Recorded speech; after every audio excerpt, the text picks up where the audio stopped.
Hello and welcome along to the RTÉ Rugby podcast. Partner Jackman and Gareth Steenson are with me this week to talk through a pretty mixed bag of results for the Irish provinces in the Champions and Challenge Cup. I'm calling this podcast the comeback, Bernard.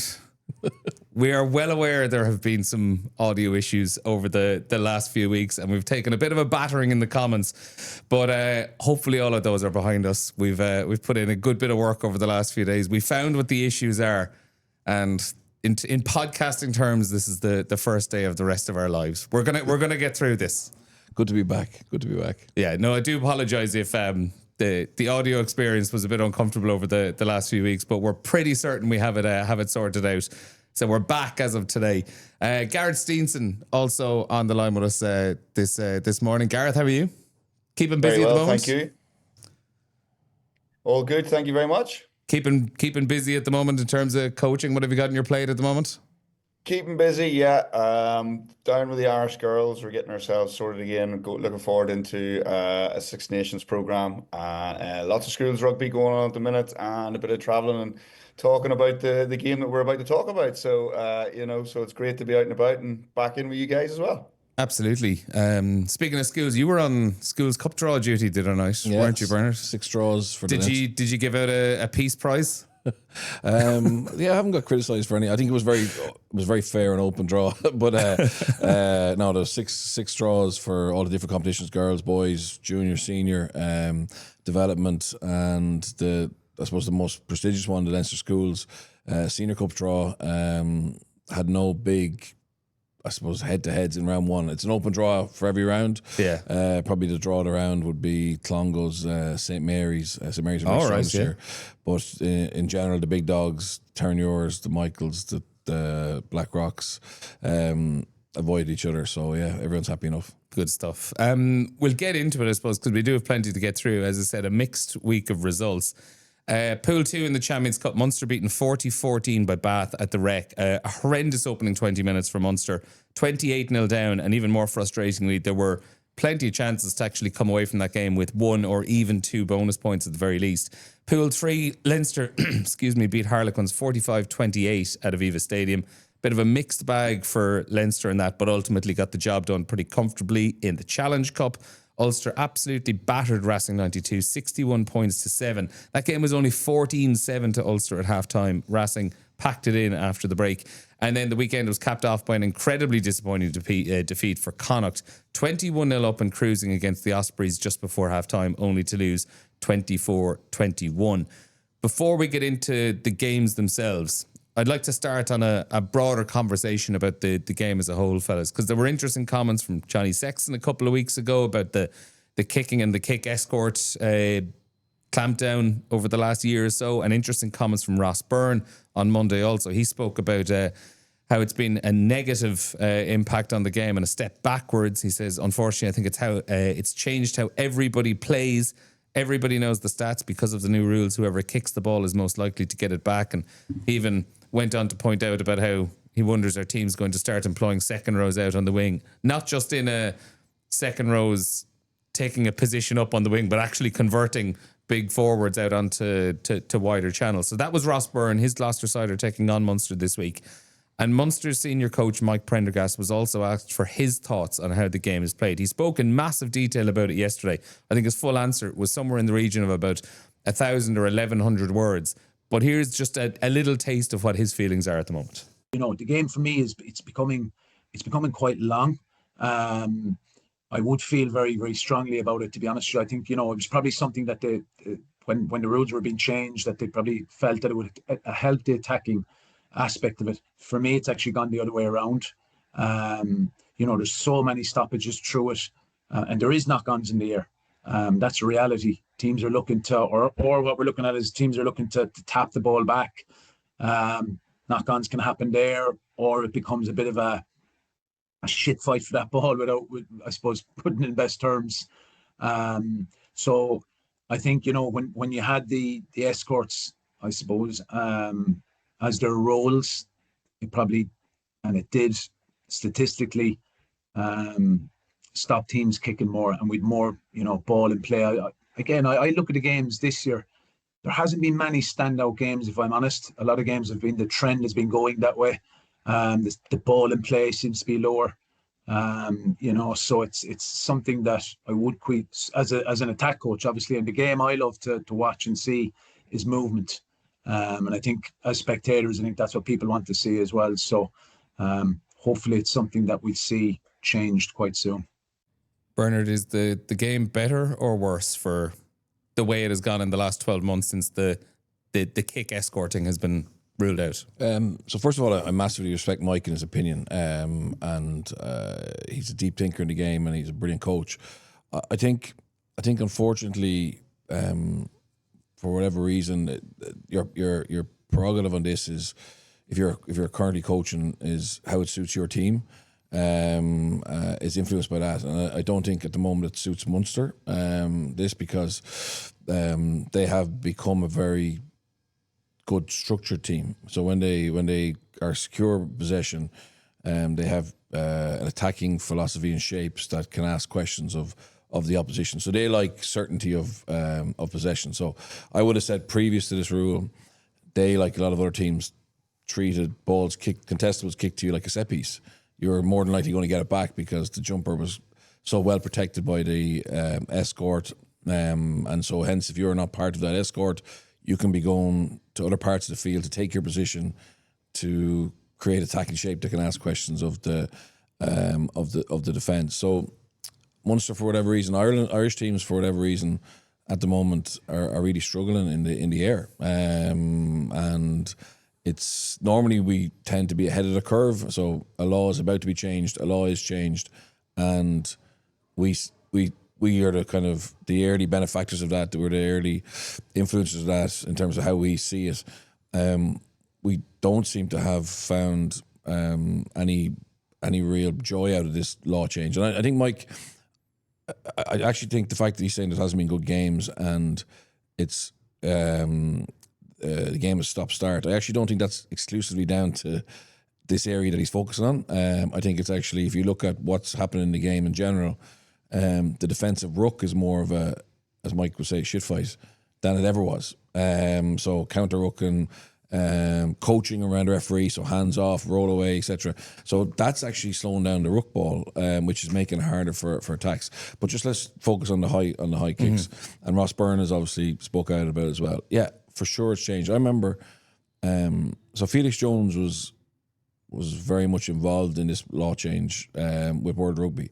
And I remember when he was on guarding leave or leave of absence from England, we met for coffee and he told me about it, and I was like, I didn't like it at all because it was different, right? And I thought the game was actually quite okay.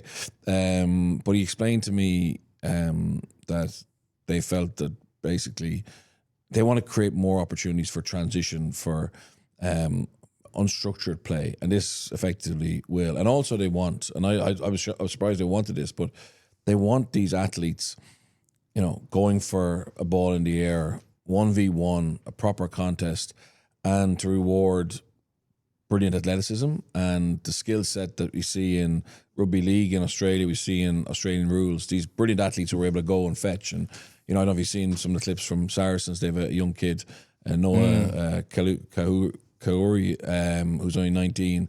He is exceptional. He's Israel Folau type in the air. And it is exciting to watch. So I think what other teams are doing who have grasped this is they actually are treating it like a set piece, even though they don't know if they're going to get the ball back. They're not sure how that ball is going to look, but they are able to get into shape quickly from ball that's been won back. And I think that's the issue for Irish teams at the moment. In November, we saw Mac Hansen having a field day against Australia, but in general, we haven't been regathering those kicks. And as I said, we're more suited to structured play rather than unstructured. I watched Toulouse at the weekend against Sharks. This idea that you have to be, you're going to put second rows on the wing. It hasn't stopped Ange Capozzo running amok. It's literally the mindset you have around it, and the skills that you give your wingers, or the wingers you pick. England have seen this as an opportunity and have picked players who are brilliant in the air and have played some really good attacking rugby off the scraps that they've won back. So it has changed. I don't think it's perfect, but I think it is creating more transition and probably just as Irish provinces and the national side, we just haven't benefited from it. So we have probably a negative opinion on it. Gareth, as the out half in the room, what's your opinion? Yeah, like I agree with what Bernard's saying around it has to suit your team, and this sort of thing. So if I give you an example, many years ago, Saracens obviously were phenomenal in the air. They spent a lot of time on it. I remember at times the Chiefs, we would have actually spent time actually almost trying to emulate them. And when you were actually talking about the escort system, we actually probably got to a point where we probably spent too much time actually like you're talking about a set piece, we were putting as much into this part of the game, how we would chase kicks as we did as our set piece attacks. So that's from that again. I think the change in that has allowed again what I agree with Birch there. It's kind of like it's created opportunities for transitions. It's created opportunities for contest. Yes, it does mean that you probably can look at kicking more.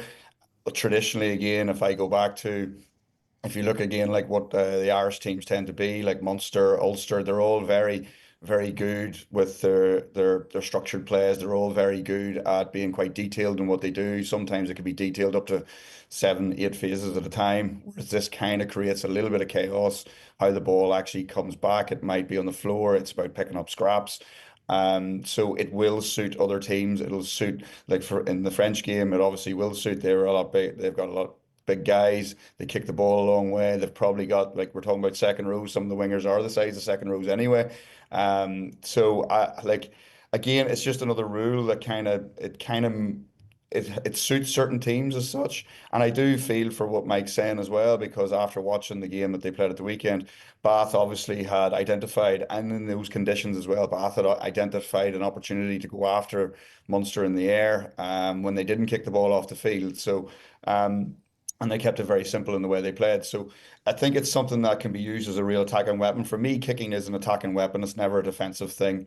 It should be used in a certain way that if it creates opportunities for attack, which I feel this probably does, and it takes away that escort system, which then means that you're allowing people to go after the ball and compete. It's a bit like a scrum. A scrum should be a contest. Not that I know a lot about scrummaging, but at the same time, that's what we want: contests in our game. We want the rucks. We want people to go after the ball. We want speed in the game, and this does kind of create speed. It encourages you almost not to kick the ball off the field. It's actually encouraging you to get a ball in the air, contest. Knock-ons will happen as part of that, but again, you could get a quick turnover and away you go. You could be playing.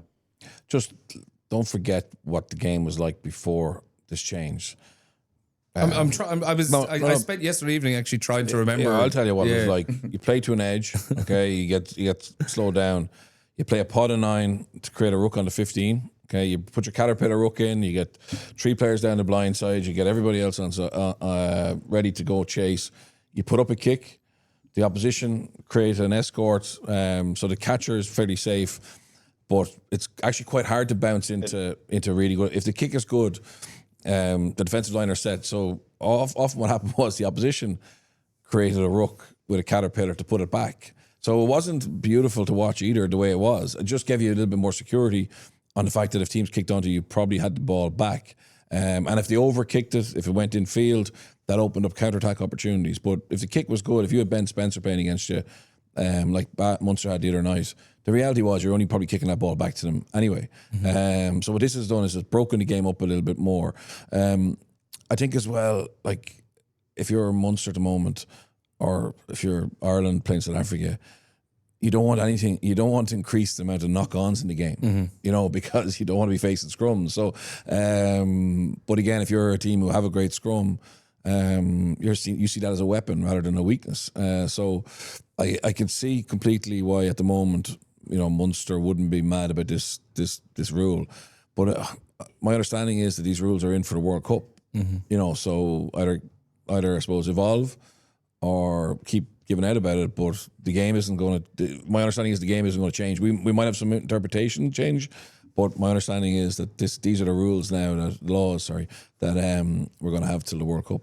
One of the other things Mike Prendergast was saying, I'm not sure if it was part of that clip as well, because as I said, it was quite a long and detailed answer he gave, but he did speak about how in removing that escort and that kind of protective shield around the kick receiver, you've probably got into a situation where even though technically it is a one-on-one aerial contest more often than not, you end up with the kicking team are at way more of an advantage, and that is probably ultimately leading to more kicks and more kicks and more kicks. The kind of snowball effect of, well, if we have such a good opportunity of either winning the ball clean or knocking it back on our side, we're going to do it more and more and more.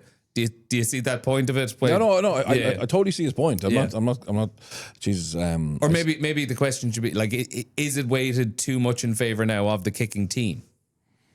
Well, if I can kind of shoot in there, I'd kind of just go, if I bring it back to the fact that the way kicks should be seen as an attacking weapon. If this is something that is used as a weapon and you can use to your advantage, I feel that this is something that, it is something that can be worked on. It's like anything. If you're going out and practicing skills and you have a set piece phase play attack and you go through it over and over, if this gives you an opportunity to, if you're in your 22, for an example, and you put a kick to compete up and you're landing it around the halfway line and you get the ball back, and that ultimately can create opportunities to play around the halfway line. So it's kind of like one of those, it's just changing the mindset around that. This, and it's something I've probably seen a lot, is there's a real tendency to almost in Ireland to, in the 22, kick the ball off the field. So that just gives people set piece. Whereas I'm of a great mindset that why would I kick the ball off the field to somebody who then gives them a set piece that they've practiced hundreds of times, whereas they probably haven't practiced that amount of counterattacks. So it's like, can we create a little bit of opportunity for us to get the ball back? That's kind of the way, if they use it and think of it like that, might be a useful tool as well. Yeah, just on that, we're taking the narrative that the team who kicks the ball is guaranteed to get it back. That's not true. Once you kick the ball, it's still an advantage on a team that you've kicked it because you've given away possession. So you have to have an accurate kick, you have to have a good chase, you have to win the ball in the air, etc.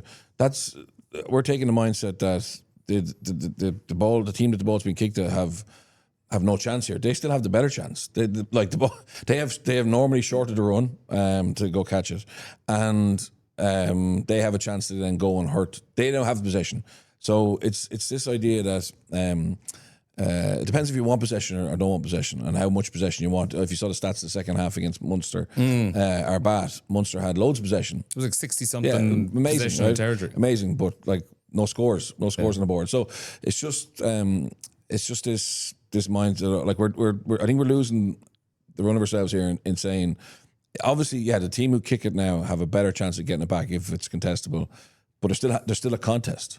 There's still a contest, and as if you get your own part right and you're better in the air, okay, I still believe, and Steno come back in on me here, but I still believe that the team who are being kicked onto still have a better chance because they're facing the ball at all times. You know what I mean? It absolutely, you can get up in the air, and I think maybe one thing that I thought is that the people going up with one hand, it's not illegal, okay, but that does give them an advantage. So maybe that's an area that when they make the next law change, they say no, you have to go up genuinely trying to catch the ball, because it is easier to go up with one hand against chasing a kick than the other way. But I still think if a team kicks the ball away, they're taking the risk that they're not going to get the ball back for a while, or they're going to get exposed somewhere. So, but we seem to you have to be careful we don't take the narrative that you're guaranteed to go win the game if you just kick the ball away. You're not. You'll get punished by good teams as well.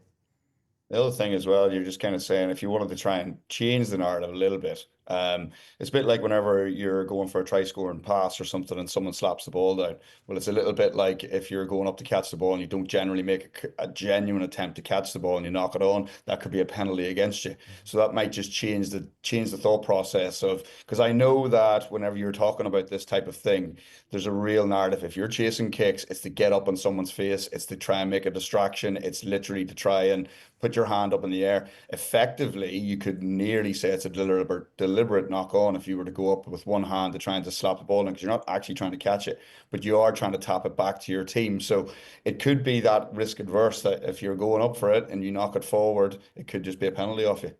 Steno, like you've experienced, so Exeter were very good at lots of different things, but your pick and go game in close to the opposition line for maybe 3 or 4 years was better than anybody, right? And I remember I seen you Chiefs celebrating, I saw fans celebrating, I saw games being won, trophies being lifted, etc. on the back of it. But you would have had lots of people saying it was ugly and it wasn't a good thing for the game. And for years you had the advantage there, and it was obviously something that you guys put a lot of thought into and worked hard on. But for me, it's just an example of finding something that you're strong at, working on it well, being better than everybody else, and making it a weapon. And at the moment, I think that's what Irish teams need to do is to find where the opportunities are in this and become good at them. Like I look at a team like Bristol, it suits them. Teams like the Bat, of course, it suits them because they have Kokosinga and athletic players. They've got a good 9 who can kick very well. Finn can kick well when he wants as well. And then they've got a great set piece. The Springboks it suits. The Stormers it suits. But that's like, if you don't have those strengths, you need to try and find other ways of exploiting opposition. I actually feel that in Ireland that it was something I always talked about. Irish teams should be really good at this because of the GAA background.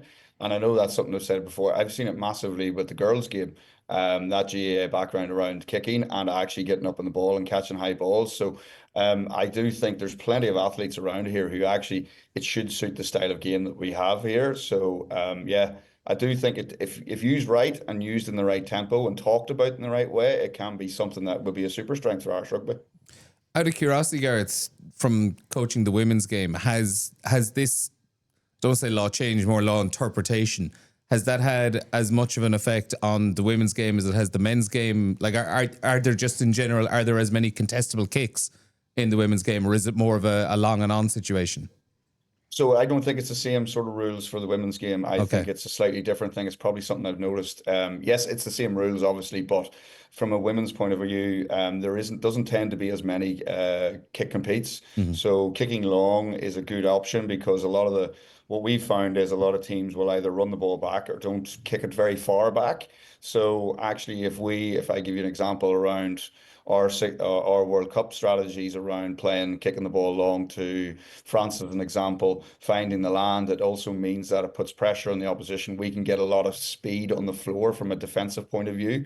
And again, it just suited our strengths. We're looking at our game currently now around trying to evolve it.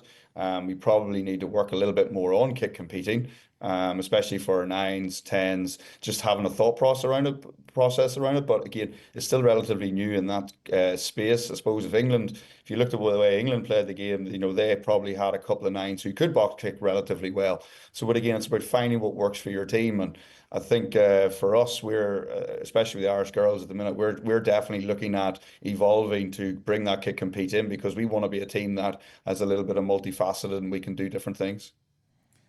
So overall, the juice is worth the squeeze, is it? In terms of the way this has been refereed and officiated? Yeah, I said I know it's chaotic. It's not perfect.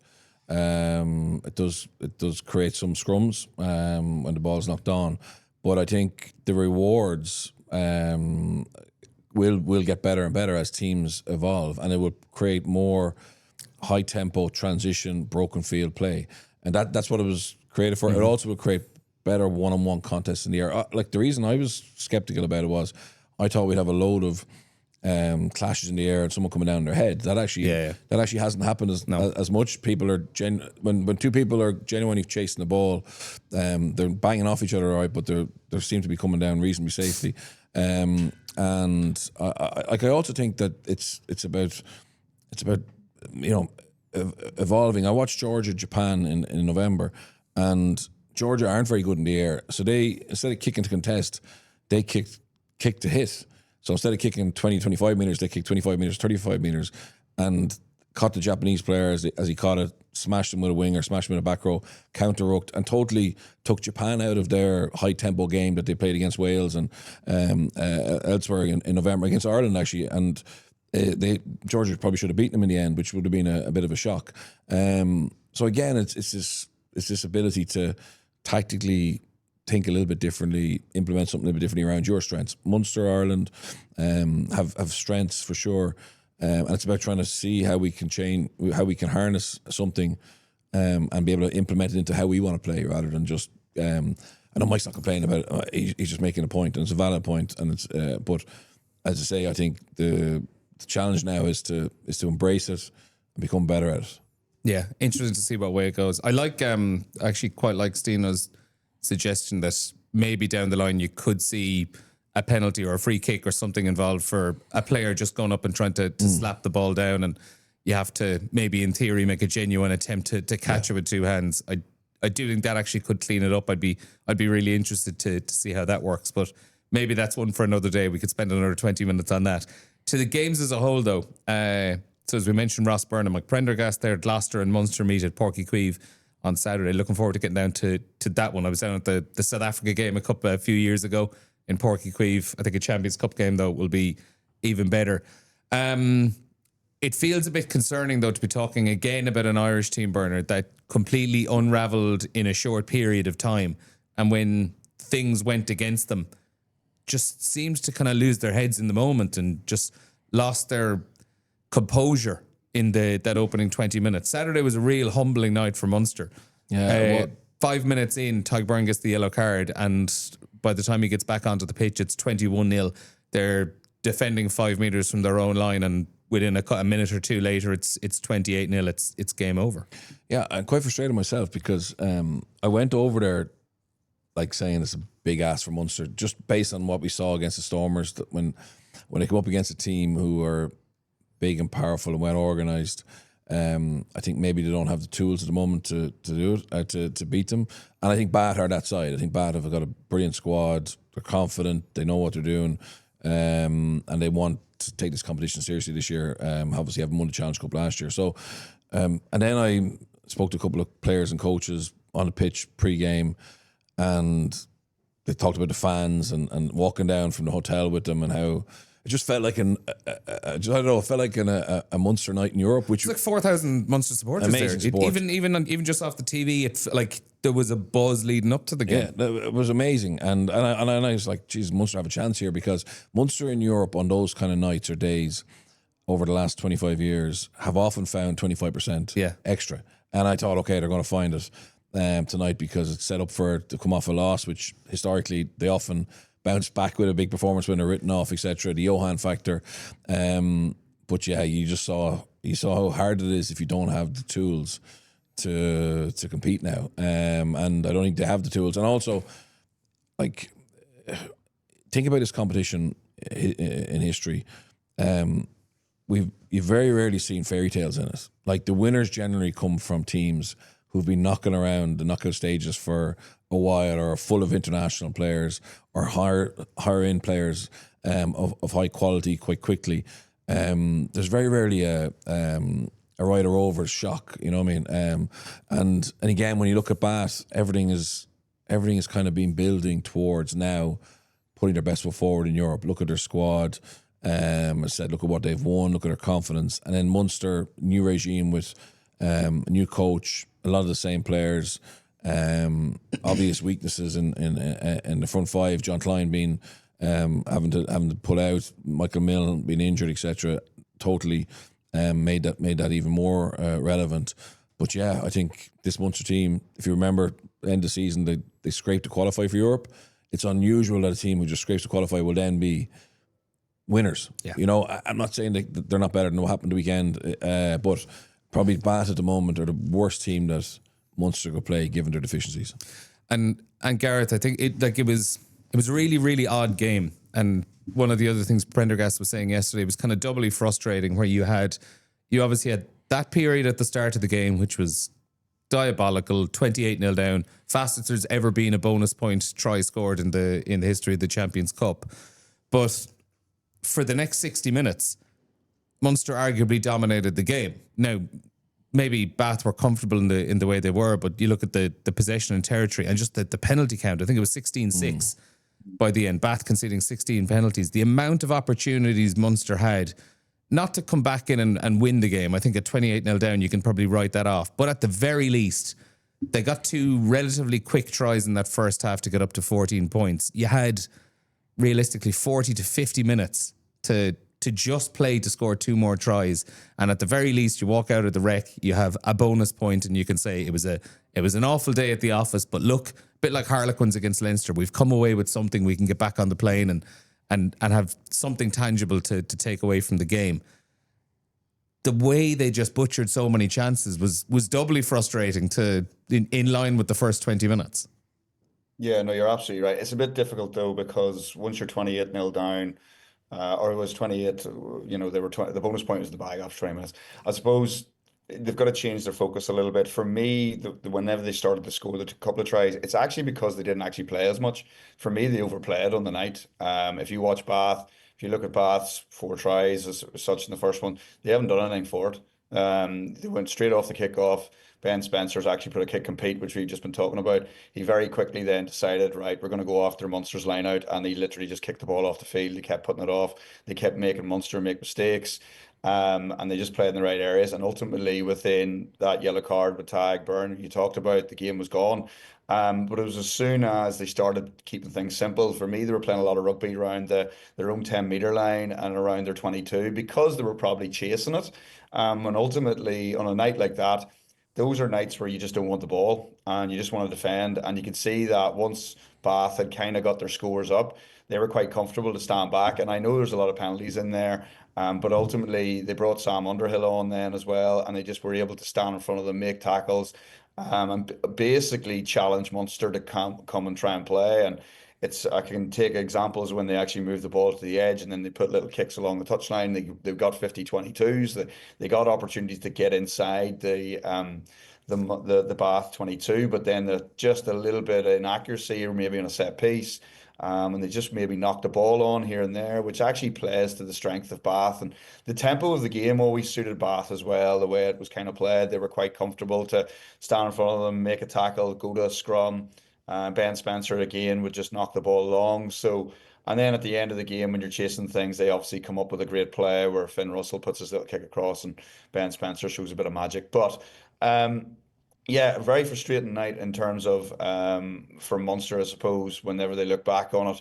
A bit like what Bernard says there. I think just having the tools in the toolbox at times, if you're trying to play, obviously the 2 centres carried the ball reasonably well, but again, outside that, where they were always struggling for the physicality battle, you could kind of see. So maybe just thinking outside the box, maybe not having the ball as much, maybe making Bath run the ball back, because Joe Cockanasinga was dropping the balls from time to time as well in the wet. So for me, it's about playing in the right areas, and again, it's playing the conditions, and maybe just slightly got that bit wrong.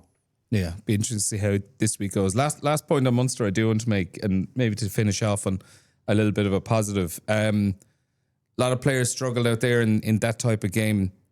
First proper glimpse we got now of Edwin Adogbo, who was probably Munster's best player in that really difficult period in the first half. Obviously still slowly making his way back from that really, really awful Achilles injury from almost 2 years ago now, Stephen's Day 2023. He looked really, really at that level physically at the weekend. Yeah, he was well able to mix it with that bad team, and what did he get, 60 minutes in the end? He was supposed to be obviously on the bench. So yeah, he's one for future. Munster have, and when we see when Leeson comes back in as well, he's another exciting player. I think I have no worries about Munster. I think hopefully they're going to be able to. I think they've signed a hooker. I think they hopefully get a couple more players in. I think McMillan's the right guy. He's got good assistant coaches, etc. He's got a great fan base. It's just going to take a little bit of time. And yeah, like ironically, the contestants weren't the talking point of that game at all. But I can see why Mike wants to bring it up. But I think it was a sobering night for them in terms of a lot of different areas. 1, their own line out malfunctioning. 2, their inability to defend goal line stands. 3, their inability to really punish Bath with goal line stands themselves, and that physical side of it. And then that overplaying, which, like Johan after the match, Van Gran spoke to us on studio, and he just said at halftime, he just said, give them nothing. And actually they decided they weren't going to play. They were going to play even less. I totally agree with Steno. They didn't play much in the first half, but they were able to score 4 tries. But they decided they weren't going to play. And when you're significantly ahead, that the opposition aren't going to give away, take 3 points probably, because Munster were chasing the bonus point. And again, if you believe you're bigger and stronger than the opposition, and you're not worried about giving them line-out opportunities 5 yards out, well, you can do that, But that starts with having the ability to be bigger and stronger and more powerful. So they're the challenges that not just Munster have. There's a class system in this Champions Cup. There's only 4 or 5 teams who actually have the tools to win it. And unfortunately, when you see a team who has the tools, a Toulouse, a Bordeaux, a Leinster, a Bath, play a team who are potential winners, there's a big class divide, I think. Very, very short answer. Do Bath have the tools to win it? Yeah, although Will Stewart being injured, doing exactly his tendon will be a blow to them, but I think Bath have the potential. For me, I know it's not a short answer, but I can't remember a European Cup winning team who didn't have top class halfbacks. Mm-hmm. I always look at that. Yeah. And, Bordeaux, Toulouse, Bath, have those. Yeah, luckily Thomas Dutoit is available to come in at tight head prop anyway for Bath, so they're not doing too bad. I meant in terms of being able to rotate the two of them. Let's move it to Leinster. 45-28 winners against a second string Harlequins at the Aviva Stadium. Harlequins, to be honest, I'd say will be absolutely delighted with their lot coming away from the Aviva with a bonus point after resting all of most of their frontline England internationals. But Gareth, it feels like Leinster are still feeling their way through this season. It was the type of game where, in large parts, it was kind of stodgy enough. They'll be a bit frustrated with how easily they gave Harlequins some of their scores. But ultimately, just after half-time, when the game was potentially in the balance, Leinster came out and just ended it as a contest in an 11-12 minute spell where they scored a few tries. They still look capable of hitting the high notes, but it's probably just a little bit inconsistent at the moment.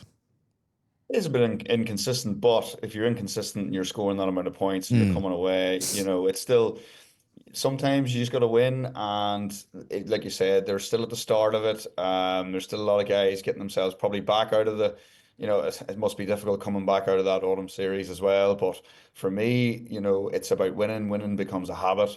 And I think the big thing is they've come away, they've got a good win, whatever way, it doesn't matter what team what Quinn's brought across. I think they'll be more frustrated that they've actually give away a bonus point to them more than anything, because when you looked on paper there, 5 points is probably something they were going to get. But there was glimpses in that game, especially, Jordan Armour's try, when they get their detail right, they look really, really fast in what they want to do. They look strong. They've got the squad they have right across the board. And there will be a point where they hit their straps, and there will be a point where they have a big game in them, whether it's this week again, a big game for them heading obviously across to England again to play against the Tigers, traditionally a big European team. So, and really good test for where they are right now. And I think, look, at the end of the day, if you're winning games and you feel you're not actually at your best, that's probably not a bad place to be. Yeah, you can see it particularly, Bernard, with some of their attack, where when they are getting it right, it looks so slick. There were a few of those tries they scored the other night where it was training ground stuff, but not in the sense that Harlequins were just kind of training ground dummies. It was Leinster just like, this is the move, bang, bang, bang, bang, try. Yeah, well, they've so much carry ability compared to a team like Quinn's. Conan, Doris. I thought the two McCarthy brothers were exceptional. I think that both of those are going to be key men for Leinster and Ireland this year. And they seem to, obviously Joe's come back from injury, Paddy's new, but they seem to have an energy and an aggression about them that isn't always obvious in other players. Other players, I think, maybe look a little bit jaded from the Lions tour. And unfortunately, I think in the 22, very few teams can stop them, because you've got Gibson Park obviously in his variety of pass as well, and accuracy of pass. Obviously Jordan Larmour picking up that injury, I think hamstring injury, quite serious. So he's going to be out for a couple of months, I think. Real killer bloke, because he had an absolutely cracking game. He's bang on form, and obviously Leinster are very strong in that area. But with Jamie Osborne being injured as well, I think Gary Ringrose now is going to be out for a month or so. So they're starting to pick up some knocks, but look, they have a huge squad, and I think they should beat Leicester. Leicester aren't contenders to win Europe, but it'll be a good game for them to I suppose see what improvement they can make in a week, and to continue the challenge of getting a really high seeding in the competition. It was like, you couldn't really judge much off Rico Ioane off that game. What he did do, though, he endeared himself to his teammates by passing off that ball. He had close to a walk-in try for himself, but he decided to give one to Jimmy O'Brien. That's a nice way to get the dressing room on your side, isn't it? He'll be popular in that team. And also, like, you don't get as many caps as you do for the All Blacks if you're not top end. They'll just be hoping that he bounces back to some of the form that obviously led him to all those caps, and not the form that led him to being dropped over the summer. So, he's a nice addition. Obviously, he came on for Gary, but it'll be interesting when Gary's fit. Where they play him. Maybe one of the final points on Leinster, a lot of this conversation has been, Gareth, around how maybe they are kind of a little bit inconsistent at the moment, but to be honest, they are still just getting used to getting all the players back in the building, and it's been so disjointed with Lions rest, and then the Ireland, as soon as they have them back, they're going away playing for Ireland. It was one of the things Leo Cullen said before the match last week when we were speaking to him on Friday, how this 10-game block you have around Christmas, this is the time when you really, really look forward to, because you've got the hands-on opportunity with your full squad for 10, 11 weeks leading right up to the Six Nations. And, this is the period of the season where you start to get things right and you start to get the consistency coming together. It is. It's probably the time that you get everyone in the room, is exactly what he's saying there as well. And it always is the time where it makes and breaks your season. So it kind of sets up what you're going to get towards the end of the year. So you really want to just almost be honing into, the little bits of detail that getting everybody right, knowing exactly what their role is in certain things, getting people fresh as well, which is always difficult when you're playing such a long block of games. So you'll probably see now that they'll have blooded a lot of players. So if you take into account those first few games, you're probably saying it's a little bit frustrating that they haven't come through, but a lot of guys have played a lot of rugby all of a sudden, so there's a lot of minutes and a lot of players there, so you can call on a lot of the guys, which is in a unique position, and a lot of them should be feeling relatively fresh because, again, if they're not playing every single game, they're not playing 80 minutes every single week, and you can kind of manage your squad a little bit, especially around a difficult time of the year, because this time of the year, obviously, there's a lot of challenges with many different things going on around you, and it's keeping that positivity in the room. And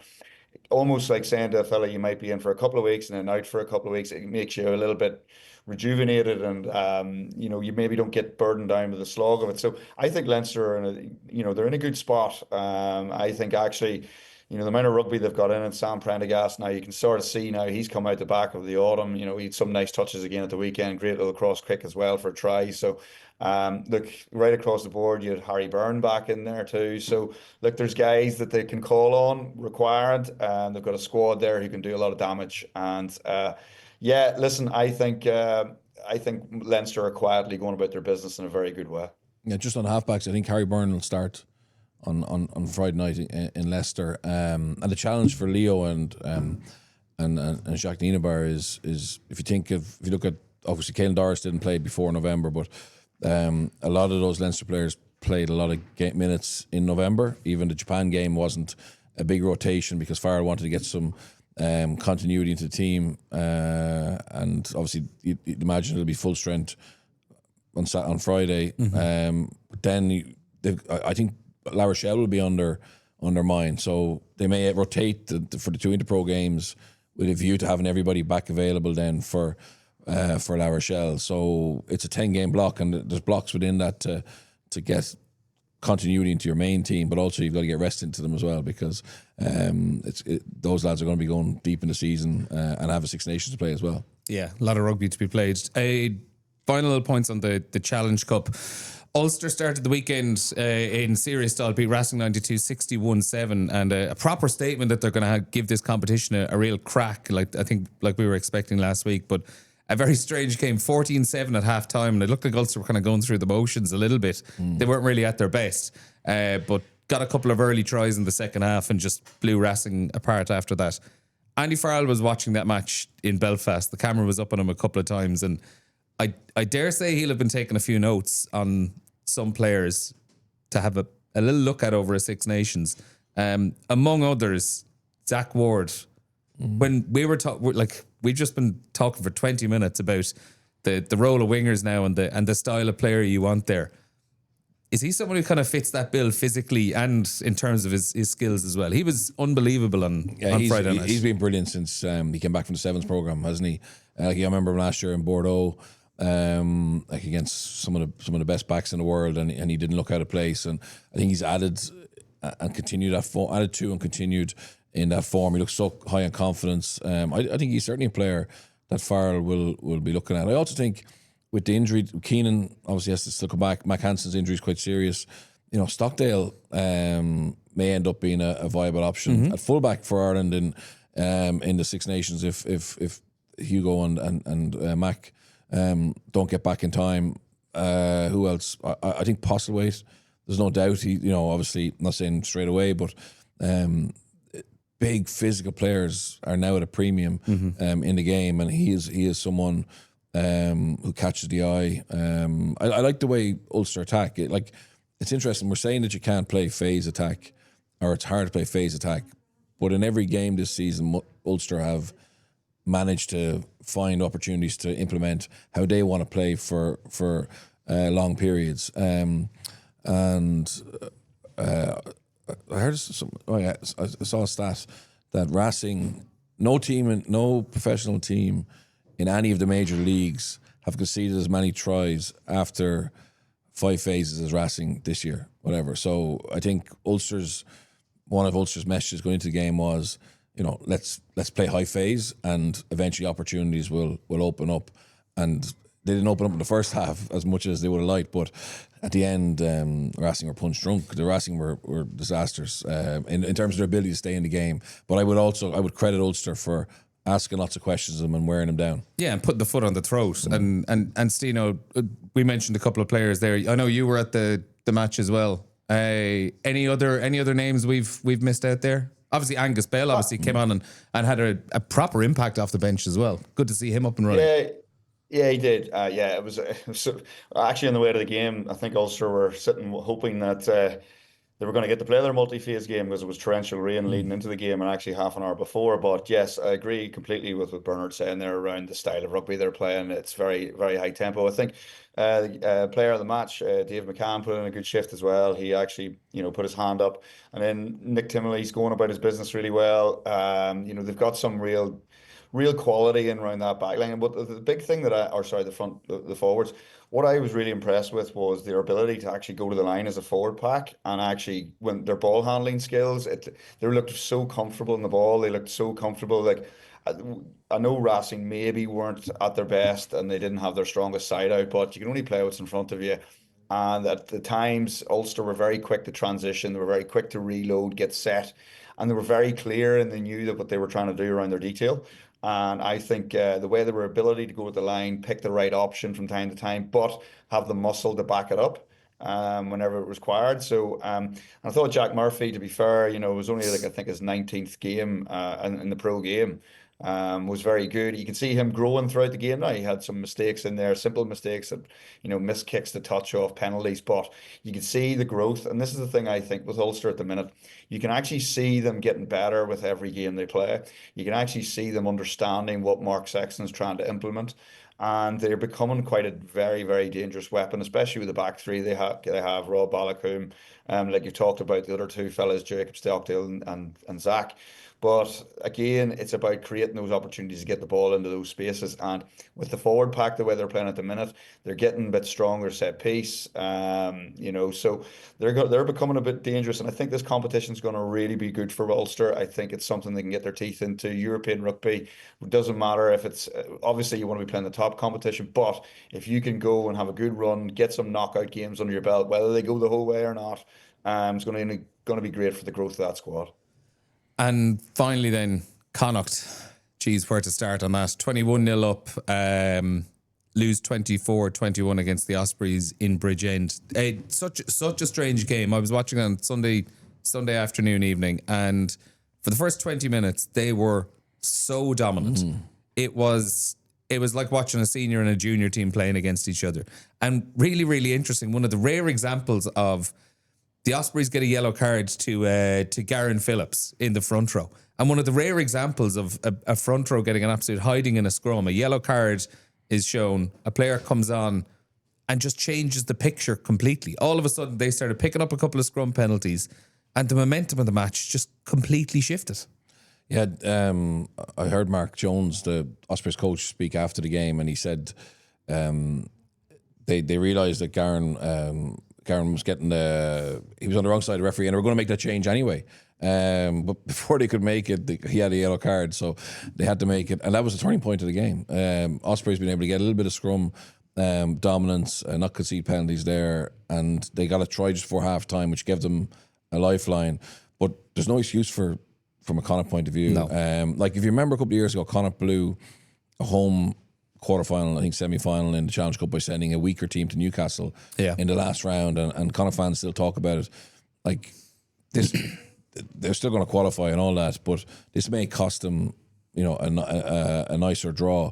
And unfortunately, it wasn't because of selection. It was literally the players just completely knocked off. And their second half, I know they rallied a bit at the end, but their second half and conceding that tries for half time was just pure lapse of concentration. And the worst one for me was the Kokasinga try, where like they're just kind of they're box kicking outside their 22, and Bundy gets caught for offside, which is unnecessary, and the Ospreys take a quick tap, and without one phase they're under the post. And it just, if you're looking defensively, Stuart Lancaster will be looking at that going, where's our urgency, where's our organisation, where's our hunger? And it just disappeared. And on the back of obviously a great performance against the Sharks, it's just this inconsistency that, to be fair to Stuart, it was there under Wilkins, it was there under Andy Friend, and until they get better there, they're not going to be contenders for anything. And Stina, I think the most frustrating part for me watching it was Connacht were still ahead. It was down into the last 10 minutes, and they get a penalty about 40 odd metres out, a little bit at an angle, and they called for the post, and it was Sean Naughton taking the kick on. Now, it was a kick into the wind in rain. Naughton left it. Realistically, it was about 10 yards short of the post. He left that kick. I'm not going to blame Naughton too much for that actual kick, but if you're leaving the kick that far short of the post, you kind of have to wonder why the kick has been taken in the first place. Because even a top level kicker in good conditions, it's a tricky enough shot at the post. And just the stage of the game it was at, where Connacht were still winning, that was the moment where it just looked like they were completely panicking. Yeah, I think that's exactly it. It's good decisions under pressure. And at that time there, you're probably not seeing it. You're probably seeing the pressure situation coming on, the wet state of the game at that point. And it's about being clear in what you want to do. And that's the difference at the minute. You feel just at the minute Connacht are kind of finding themselves in a space now where, that little bit of pressure situation, how do they get themselves across the line? It's kind of like, it leads into the urgency piece again, like what Bernard's talking around. Should they be even in that position? If they'd have got things right from right across the board. So whenever they get themselves that amount of points up, can they continue on in that vein? And it's about nailing the performance down. So look, it's right across the board, I suppose, with Connacht at the minute. They're probably at that position where they have to try to keep continuing on. So hopefully they can get themselves back into contention again this weekend against the Black Lions. Yeah, that's who they got this weekend. Black Lion of Georgia. That game's going to be in Galway, 8 o'clock kickoff in the Challenge Cup on Saturday evening. That's where we'll leave it, fellas. Brilliant stuff today. Bernard Jackman and Gareth Steenson, as always. A reminder of the fixtures this week. Leicester Tigers against Leinster, 8 p.m. on Friday night at Welford Road. Then Munster against Gloucester at 5:30 on Saturday at Porky Queeve. Challenge Cup, both games on Saturday for Ulster and Connacht, both 8 o'clock kickoffs. Cardiff are at home to Ulster, and Connacht taking on Black Lion, as we said. We'll speak to you again soon.